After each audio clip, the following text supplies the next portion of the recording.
you can get a better view.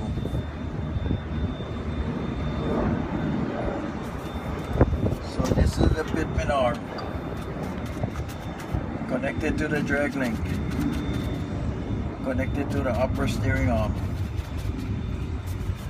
through the kingpin, connected to the lower steering arm. Lower steering arm connected to the tie rod with parallel with the steering axle, connected to the lower steering arm on the opposite side of the axle. Physically, I would grab hold of each arm, shake each arm, making sure they're tightly connected. 5 castle knot, 1, 2. Well, this one only get 3. And one of the ones over here. So there's only 3. It's a different type of model.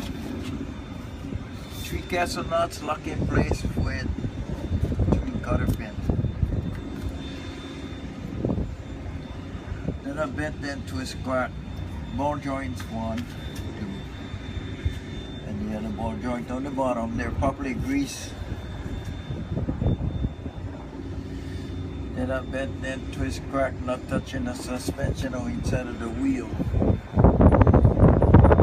And that's 2. 1 point for the steering gearbox and the hose. 1 point for the linkage arms, the castle knot, and cotter pin. Your next point will be the suspension. This is the spring mount. Up here. And this one here. Front. That's the back.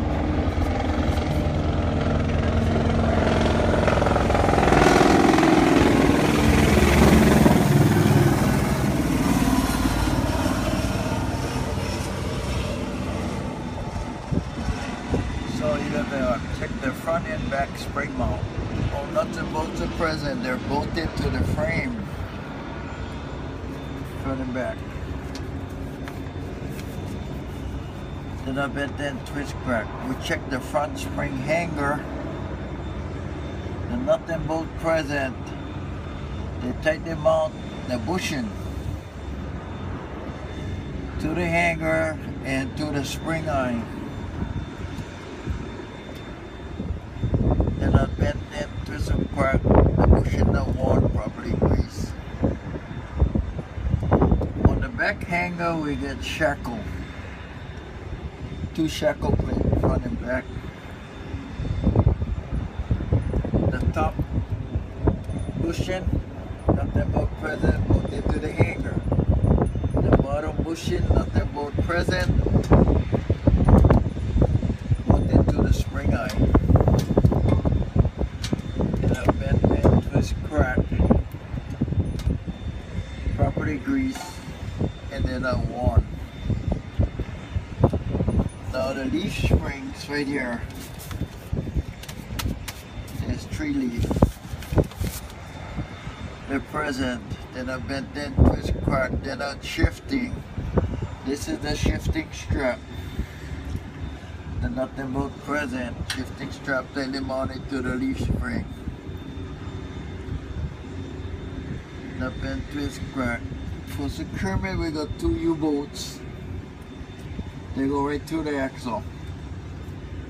They tightly mount the leaf spring to the top of the axle. On the bottom we have 4 nuts. They tightly bolted to the frame. And I bent and twist crack their surface rust. Shock absorber, the bottom mount, mounted to the bracket. Mounted to the axle. Nut and bolt present, tightly bolted in place. Not worn, not bent, twist and crack. The top of the shock absorbers, the nuts and bolts present, the bracket hooked into the frame, the bushing on the top, nuts and bolts present, both into the bracket, bushing on one, properly greased, the shock absorber cylinder, not bent in, twist, crack, and there should be no leak from the shock absorber. There was 3 points for your suspension: spring mount and hanger, the leaf spring, and the shock absorber. Those are your 3 points on the suspension. We'll give 4 points for the brake system: the hose connection to the frame, hose connection to the chamber, the coupling tenet mounted to the frame and the chamber, the hose connections tightly mounted to the coupling, the bent twist or crack. There should be no leak when the brake is applied. The brake air hose condition, no bulge, no cut, no crack, no tear, no hole, no excessive rub, not collapse and no leak when the brake is applied. Must mention the ABS sensor wire connected on the hose, air hose, goes to the wheel hub. The next component is brake chamber clamp. Nothing both present, brake chamber clamp tightly mounted to the brake chamber. Condition not bent in, twist, crack, not rusted, no hole, and no leak when the brake is applied to the chamber. For securement of the chamber, the nut and bolt is present. You tightly bolt it to the S-cam bracket. S-cam bracket, all the bolts are present. They bolt it to the wheel hub. The bracket not bent in, twist, crack, properly greased.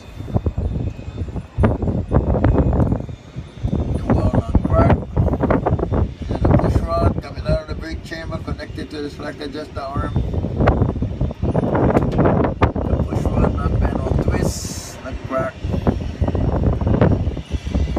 The clevis pin, and cutter pin, lock the clevis pin connected to the slack adjuster arm. Slack adjuster arm is connected to the S-cam shaft. Not bent in, twist, crack, properly greased. For me to check the adjustment on the slack adjuster, I would have to pull on the slack adjuster, grab hold of the rod, pull on the rod. Should it move more than 1 inch, or exceed the 90-degree angle? Do you want me to pull on the slack adjuster? I'm going to tell you no. There is a special tool that you can connect to pull on the slack adjuster. Most truck drivers on the mainland have the tool because they get inspected on the road. When they get inspected on the road, they have to adjust the slack adjusters. Mainland, the tires gonna spin before you make money. You have no time for what we call mechanic, which would take the mechanic 2 or 3 hours to get to you. 2 or 3 hours, you can go 1,800 miles.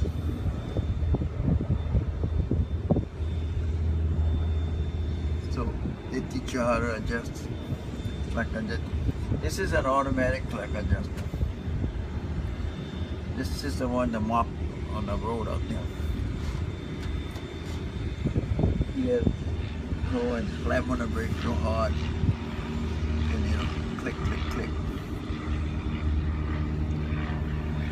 Okay. Now we're doing the brake lining. We can see the lining. It's a 2-piece lining connected to the shoe. We also can see all the rivets on the bottom and on the top. The lining wear not less than 1/4 of an inch. It's a 2-piece lining, mounted rivets mounted the linings to the shoe, top and bottom.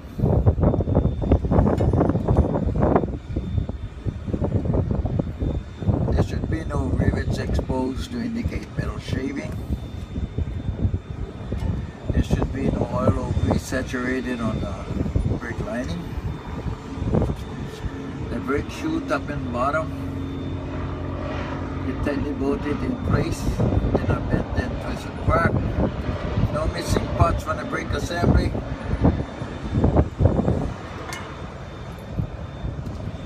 Kick the brake drum by sliding your finger on the inner surface, making sure it's smooth, no groove, no gouge, no scoring, no metal shavings, no oil or grease. Saturated inside the drum. Condition of the drum, not bent, dent, twist, crack. That completes the brake system on the front, similar to the back. Now we do the wheel. Starting with the tire, inside, outside, side wall on both steering tires. Looking for holes in the tire. Tread separation or exposure from the tire. No cut, no crack, no tear, no hole, nothing embedded or punctured in the tire. No retread, recap on the steering tires.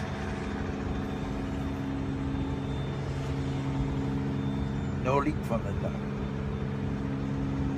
Minimum tread depth for the steering tires at 4/32 in every major groove, even where no mismatch. Tire all sizes on the same axle. Check the inflation by hitting it with a hammer, listen for a solid tone, or we can locate the valve stem. Stick a tire pressure gauge to the valve stem to get the tire manufacturer pressure on the sidewall. This one is 130 psi.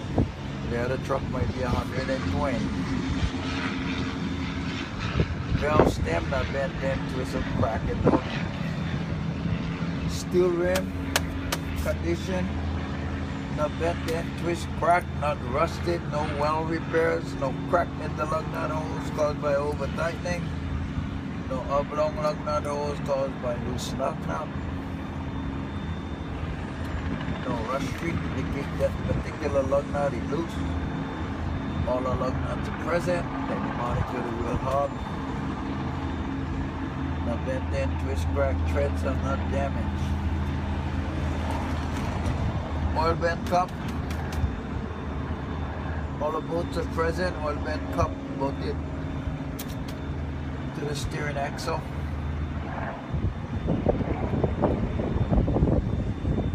Or the wheel hub. There should be no leak from the hub also. It's plastic. Housing, plastic cap. No crack, no hole. No leak, no chunks missing, no leak. The peep sight tells us that the level is right at the bottom of the line. At the flat. Rubber plug, tightly seated. No crack, no hole.